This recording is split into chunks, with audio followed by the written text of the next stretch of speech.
Lambert St. Louis International Airport damage from tornado. Video 3.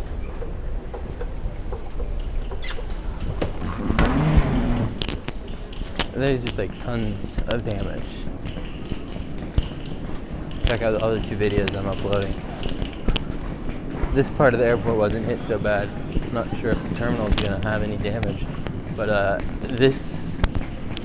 these gates, the A gates, it's usually dead. And you can see there's a ton of people here because, yeah, everybody's being shuttled over to here instead. B and C both got hit out here.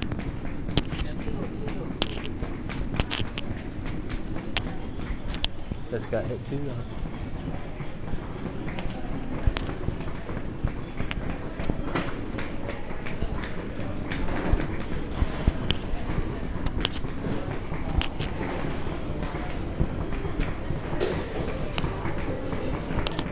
Committed up there.